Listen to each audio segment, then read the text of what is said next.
What's shaking there, guys and gals, ladies and gentlemen, the YTPC, it's your boy, Piper Downs, coming back at you.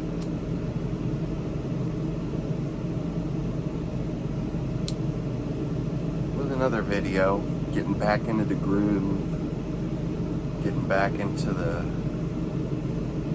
mind frame of content production and deep thought and what have you, the things that go along with the YouTube channel. A good one, or one that's entertaining anyway. But right now I'm smoking, just lit a bowl of, I think this is a 4-year-old,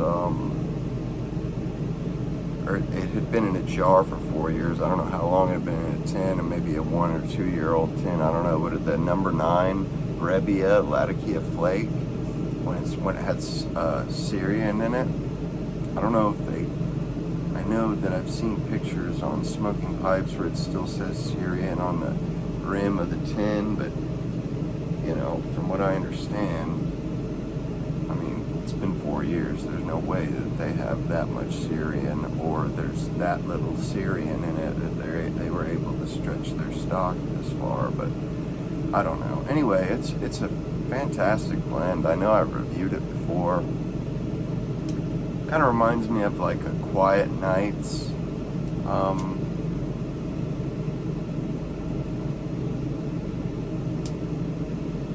Very high quality blend.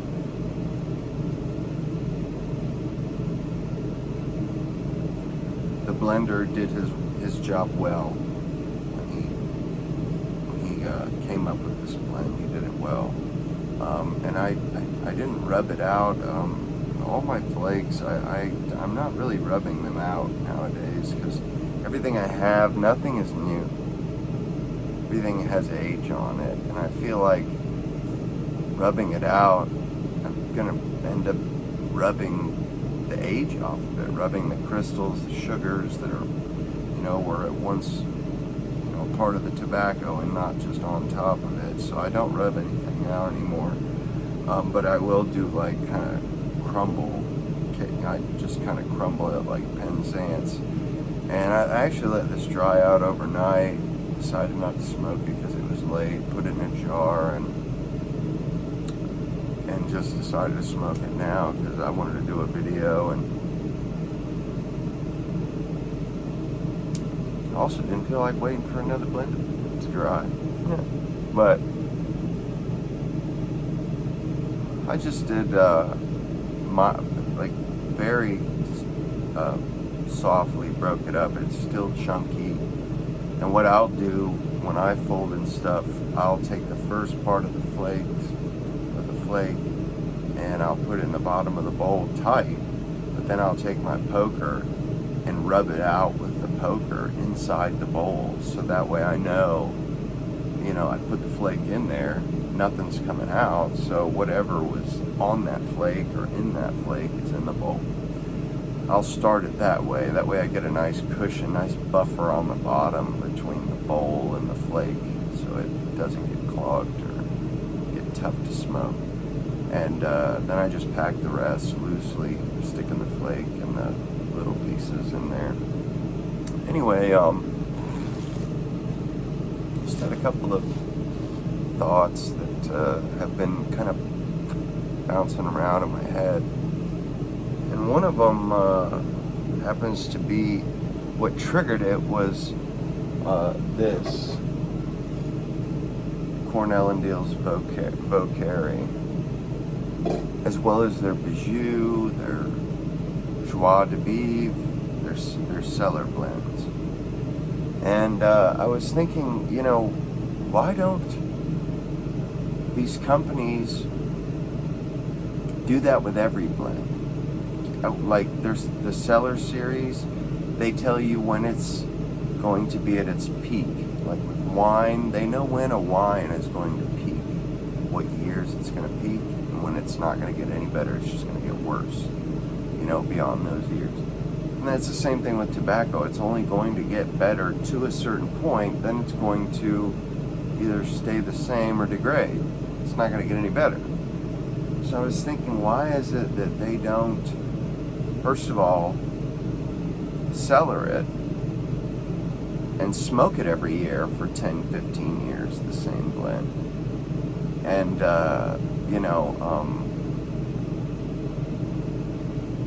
put like 20 away and smoke one every year, and see when it really hits the best, same pipe and everything.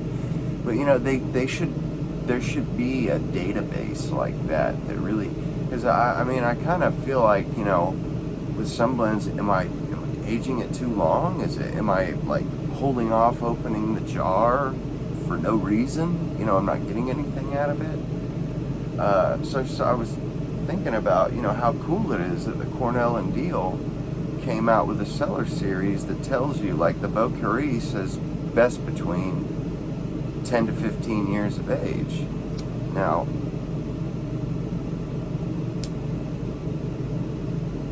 I don't have any 10 to 15 year old anything, really.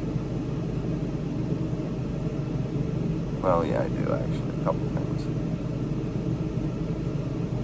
But that Beaucaire, I've got 2 tins at 5 years and a tin of Bijou at like 5 or 6 years.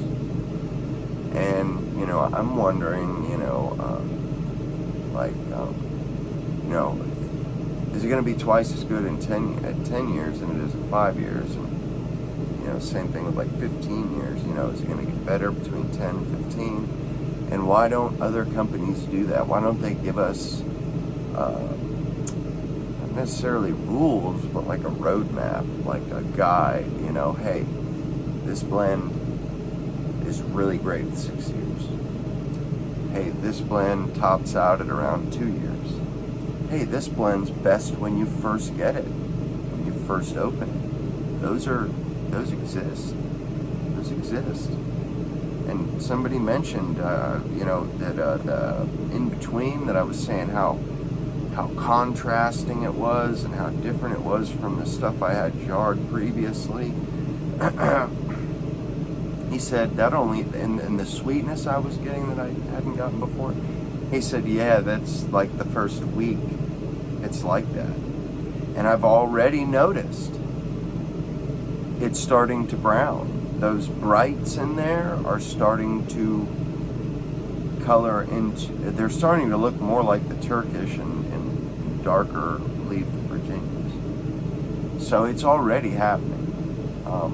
It doesn't look the same as when I opened it. So he's right about that, that I guess that sweetness kind of fades away. It gets to be more of a smoky, savory smoke. And it does. It does.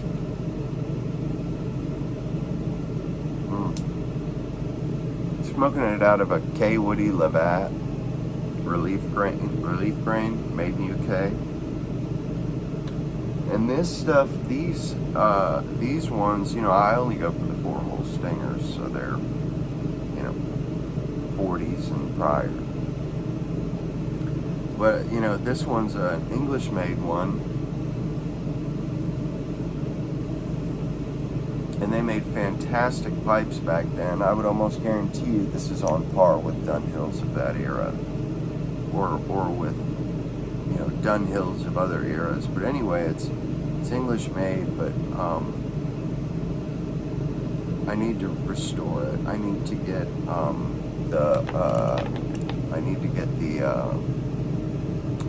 equipment and material to restore it, to clean this bit up.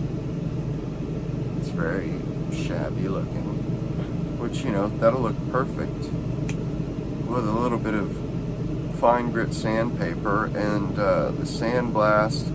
It just needs to be cleaned out. It's got some dust and some cracks, but it's got a fabulous sandblast. Okay, yeah, there it is. That's the best. Fabulous sandblast job on it.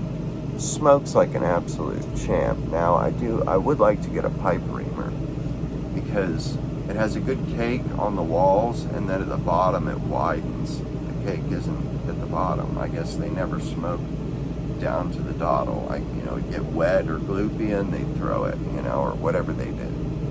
but they didn't smoke it to the bottom, and they didn't build a cake on the bottom, and I'd like to ream that back. I do like how skinny it is now because of the cake, but I'm thinking I need to do it right.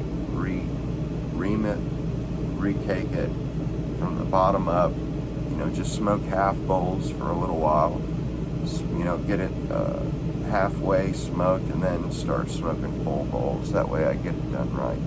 That's the only thing that bothers me, but it's a fantastic pipe, and actually I've really grown. Lavats have really grown on me, or Lavats.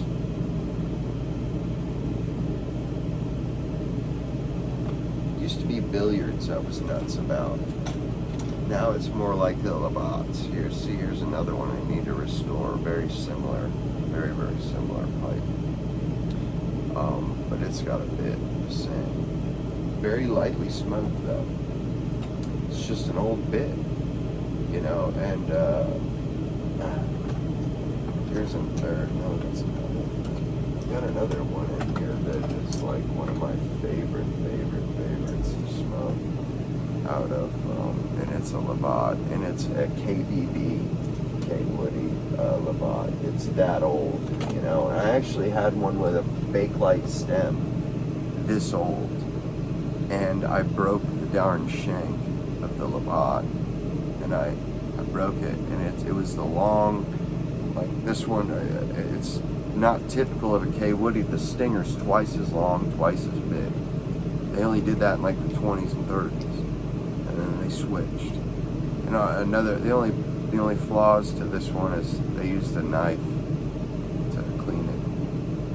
It did some rim damage. I almost want to super glue that Bakelite KBB, because I've only got one KBB. Actually, it isn't that one. It's a Bakelite billiard that I've got in here, which same thing. They damaged the rim of it. I guess back then they used knives to work with their pipes, to get their smokes. They used knives. This one they reamed it out, and they reamed it closer. You know, you can tell that it had a smaller bowl at one point. But anyway,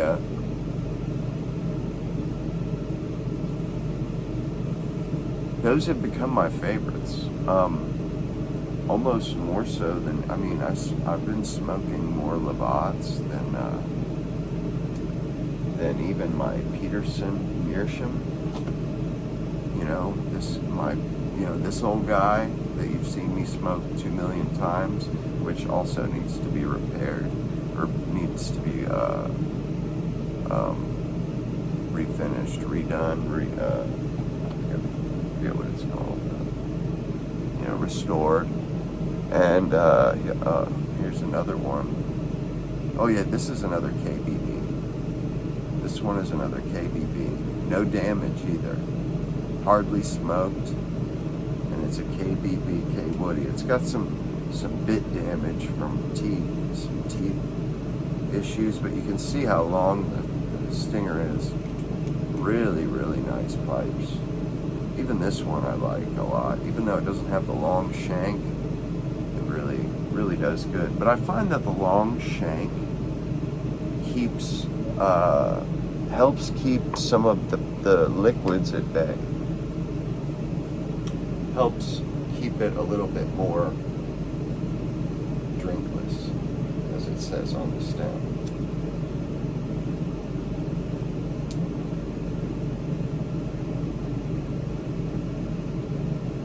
And I think that's because more wood. Vulcanite doesn't absorb anything, neither does Bakelite. Briar, on the other hand, is actually picked for pipes because of that exact reason. It has great absorption properties. It absorbs. It's like a sponge compared to other woods, and even especially with that part of the plant, It's the root burl. That's where that's where the plant stores water. It's a mountainous, rocky terrain plant, so not much water, but it stores it in its root burl where pipes are made. So the wood is naturally made to hold moisture, and I think that's why the Lavats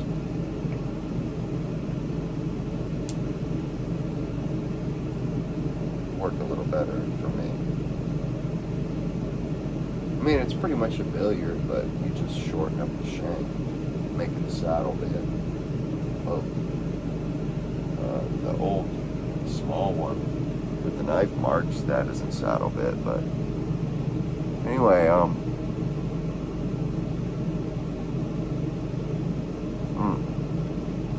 what a fantastic blend. Now this one is, as far as I know, there's no Orientals in it, and if there is, they're very minor. They play a very minor role in the game. You know, in the smoke, they're not, you know, an upfront flavor. It's all about the Virginias and the Latakia. And what's nice is this is like special Latakia flake. The last couple bowls of that in-between mixture I've smoked, the sweetness of the Virginias is really, really deep and really coming through like a bass note almost. Yeah, it's almost like a bass note, bass drum, whereas the Latakia is like the lead guitar, I would say. He's playing lead. Don't tell me. I only have a butane. Oh man. I know that's a no-no. I just don't have. I'm not going to refill that lighter on the camera, but.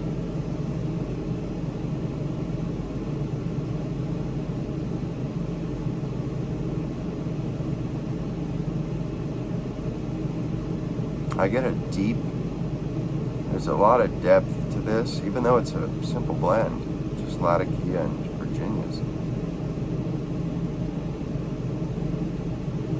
There are these deep, sweet notes that are followed by smoky campfire notes and savory. Followed by, it's like sweet, then followed by smoky, savory.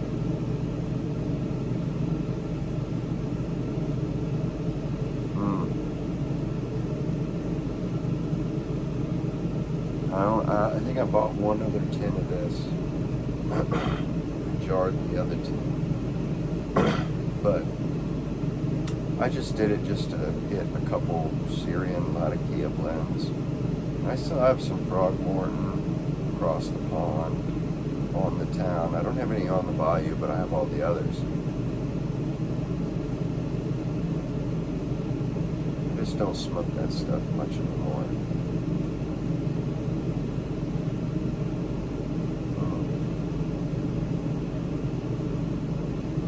Yeah, this is a really good blend. I could definitely recommend this. Anyway, this is getting to be where it's running into almost 20 minutes. But the next one I'm going to open up, I got the 150 grams of June 2017 full Virginia. No, that wasn't full Virginia. That was Navy flake from June 17. Full Virginia flake from the same time. I bought all 3 boxes at the same time. And then, bam, St. James flake. Now, I just figured I'd buy that stuff as bulk to smoke and cellar tins, which I did with full Virginia, did with 1 tin of St. James, did with a tin of Navy. I got a lot of full Virginia in tins, but I only have 1 of the Navy and 1 of the St. James. They've got some age on them. But anyway, I plan on opening up at least one of those in the next video. Probably, I don't know, if anybody has any preferences, leave a comment, because they've got, 5 years or 5 years on them, darn near 4.5 anyway. So I'd love to hear what you guys have to say.